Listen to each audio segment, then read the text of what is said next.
All right, I am back. I had to use the bathroom.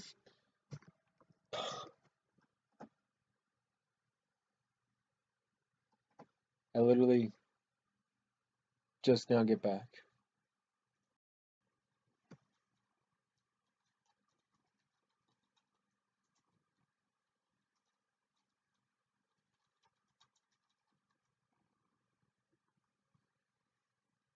I just got back and the stream crashes on me.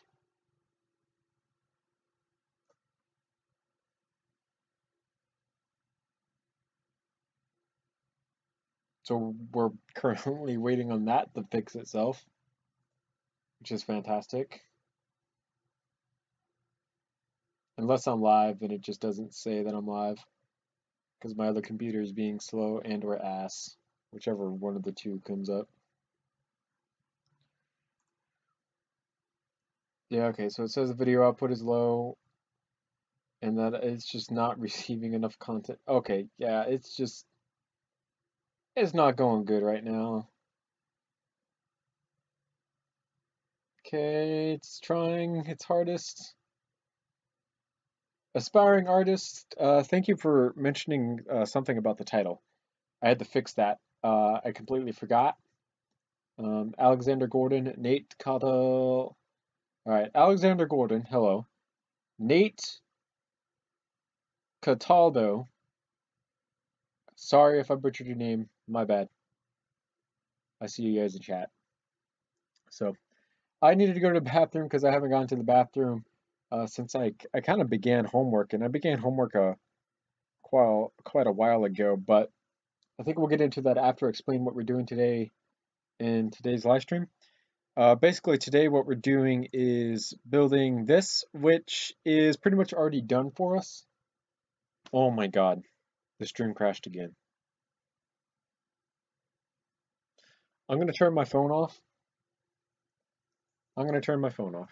I'm just going to unplug the battery from right now. You can probably hear the rain. I'll explain that eventually if someone reminds me. I'm just going to pull the battery out. Battery's out. Done. And hopefully that fixes things because that's not a constant stream of video on my phone. But now my phone's completely off. I'm not turning it back on. So we're gone. It's over with. Anyhow, we're going to be building the Greyhound DMR. There's two Greyhound rifles in the lineup from Quicksilver Industries. There's the battle rifle in 7.62 by 51. And there is also the designated marksman rifle, also chambered in 7.62 by 51. It's largely the same rifle. There's just a few differences between the two. So the difference between the DMR and your battle rifle is that your DMR has the integral suppressor on it. The bipod, which I don't know if I'll make a working bipod on this or not, it has the scope, and then instead of the large carry handle and integrated sighting system, it has just a flat top rail on top of it to be used instead.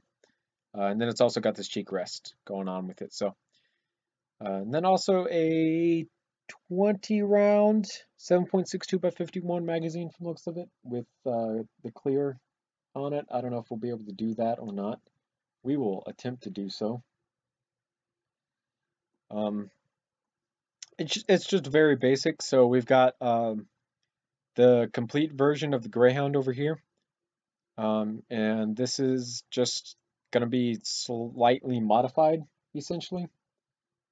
Hey, Future Eddie. And we're just going to modify it to kind of fit what this is, because it's basically the same exact body that we have going on through here, except with the cheek rest, which is probably where we'll start. We're going to have to delete out the whole top rail system, or the carry handle from the battle rifle, delete that out and replace it with this, which shouldn't be too hard, because the system that I was using here, I basically knew that I wanted to do this. So we went ahead and kind of made the system able to do this, essentially. And then we have enough room to do the suppressor. So I think we're going to go and do it in slight amounts of order, we're going to probably start with the cheek rest and then do the integral suppressor. So the start with the cheek rest is honestly pretty simple. It's basically just going to sit on top of what we already have here for the most part. What we're going to do is come through and delete everything from here up, basically. And then kind of modify it to fit the proper aesthetics. So yeah, I've been doing homework for a little bit now, not too long. I've been doing it essentially since I got home. I kind of spread it out over a few days, recommendation from my girlfriend. It was a pretty smart recommendation. It lets me do a little bit of what I want to do, basically, because I wouldn't have been able to stream at all today if I had not come through and spread it out like I should have, basically. I would have only been able to stream yesterday, and then I would have to not be able to stream today. So because we spread it out over the few days, the workload was lessened on today, so I don't have to do as much. And on top of that, I was able to stream both days instead of just one day. So it's always better to be able to stream multiple days. You get to talk and you get to develop more things like that. So we're going to be working with the Greyhound rifle family in building the DMR version in this episode. So I'm looking forward to it. Should be a fairly fun build overall. It's going to be fairly simple for the most part. This angle right here, I'm a little worried about doing because to do that would require deleting out parts of this. So we're going to kind of work with this a little bit and see how far we get. My voice is also a little, I don't know, it's being kind of weird. I don't know what's up with it. I'm about to sneeze as well. My voice is being weird. I think it's just phlegm in the back of my throat. I think that's what it is. I could be wrong. I could be getting sick. I really hope I'm not getting sick. That would suck. Um, so we'll watch that just a little bit more closely and see if that develops into anything that it doesn't need to develop into. How this is basically going to work is that this is going to come down like so, and then right here it's going to slim down to a lesser thing. So we'll work on it. Time management is in fact important, and we're slowly getting better at time management as the ages get longer. So this cheek rest is it's pretty basic. Basically, we're just gonna increase this by one stud height, and this is because the pieces that I'm gonna use here are gonna fit just barely above this like they're supposed to. But if this was one lower, then it would not be able to do that. So that's the reason we're doing that. We're gonna finish off the front with 3s so that we get the kind of the flat butt that we see right there.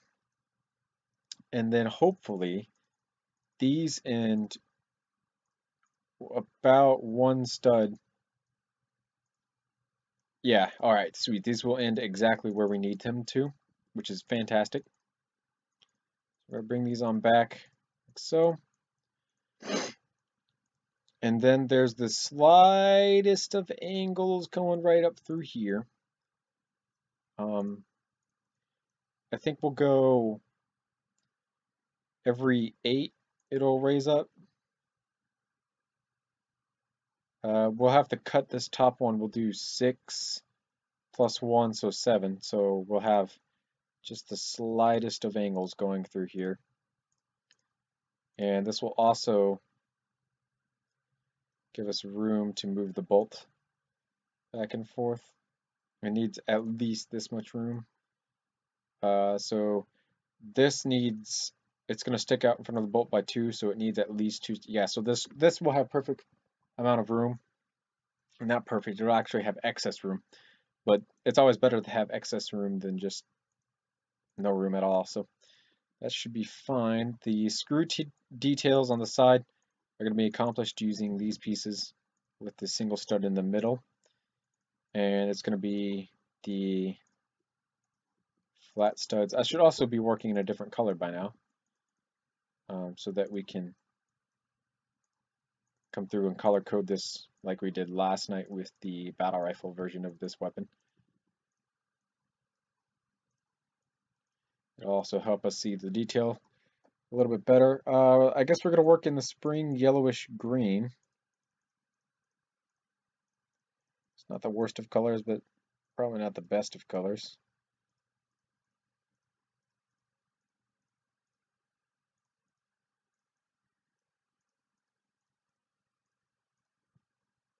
Basically like so.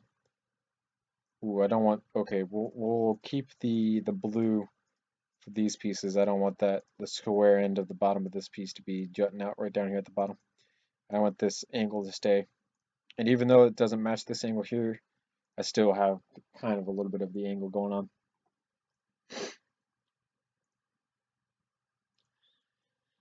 So that's how that's going to work. And then it's going to be, I want this to be hollow on the inside. And the reason I want it to be hollow on the inside is so that we have the availability to kind of come through and work with this just a little bit. But at the same time, I also want it to overhang like this so that I can connect plates to it. And the reason I'm using these pieces instead of the angle pieces that we see here is that these pieces, oh, stupid throat. These pieces have a slightly different angle to them. They're rounded and not just snubbed, like 45-degree jagged angles, right? Which means these just have a slightly different look to them than the 45-degree plates that we used on the original one do. And it just looks slightly better. Now then, I believe at the front here, that is too high of a cheek rest. So I think we'll go ahead and we'll try to drop these down just by 1.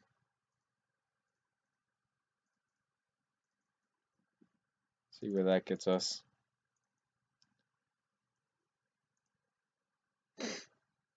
And I'd say that's a little bit better because the part that we're going to put in here. Actually, for now, let's keep the top parts of it. Well, let's keep it like this for now.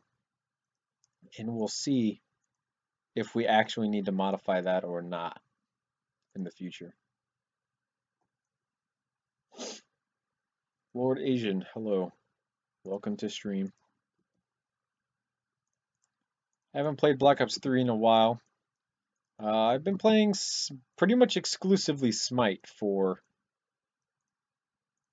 ages now. There's just a lot going on in the Smite community right now. I don't know. I really don't want to play. I've lost motivation to play, I should say, because the community has been nothing but tryhards lately from coming off of the onset of Christmas people. So the Christmas people by now have looked into guides and how to play gods and different things like that. So now they've gotten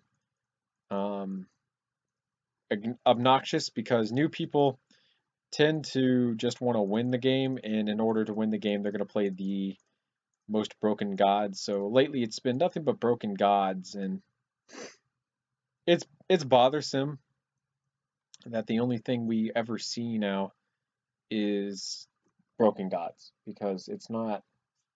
James Machette, hello. It's not fun to play against a team of Loki, Odin, and Hoi. Loki, by extent. It is the most broken Smite god possible. Hou Yi and Odin are just annoying because Odin is unkillable 24/7. Hou Yi will always drop his ultimate on top of Odin's ultimate, and if you escape, you're gonna get hit by the Loki. There's no ifs, ands, or buts about it. You're dead. That Loki's gonna just crit you for massive amounts of damage for one, which is his job as an assassin. But two, it's gonna be really annoying because there's basically no escaping it. One hit Loki is broken as fuck, and it's such a problem that I'd really lost motivation to play. Um, it's not fun to play against that. As opposed to me, right? My whole goal with Smite as of right now is to try to get every single hunter in the game to rank 10, diamond, essentially, which is no easy task. To get a character to diamond is putting about roughly 40 hours into it, right? 40 hours into a single character is quite boring. It can get boring at times. And on top of that, it's not easy because 40 hours translates over basically a month. It took me the majority of January to get Jingwei to level 10. And that's every once in a while. With Jingwei, it was no boosters, so there was no like ×2 worshippers, ×3 worshippers, or anything like that. As opposed to my Anhur, I played Anhur for a total of 18 hours. And the only reason I was able to get Anhur to level 10 so quickly is because there was ×3 worshippers in preparation for World Championships that were coming up in January. Which means, had I not played during World Championships, it basically would have resulted in me playing a character that is really not the best character. I'm sorry that if you main Anhur, if he's your main god, I'm sorry, you're playing a god that's just absolutely not the best. He's not bad, but he's not the best. His kit includes some helpful things in it. Um, a stun, a knockback, um, a knock up if you want to combo with an Awilix in jungle. But like he's not good. He's he's almost impossible to play as good as some of the other gods. Jingwei, good. She's good to play because she's, I don't want to say broken, but she's so meta that it's possible to play her very, very effectively. Hou Yi, because of his abilities, if you're good at landing them.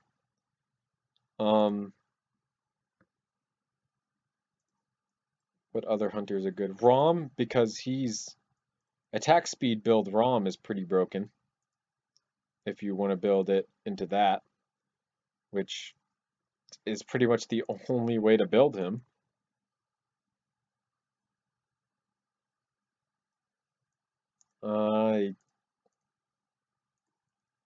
Yeah, there's just, it's not easy, is what I'm trying to get at, right? It hasn't been easy for a while now. And that's why I kind of would rather stream more than playing the game. It's more fun to me to stream and talk to you guys about things than it is to play a broken as fuck game. Because it's pretty broken. So yeah, that's where we are right now. So we're working on getting the connection for this kind of working. This is obviously going to be a difficult thing to do. So we're going to go every 2 out. And this will provide the connections that we need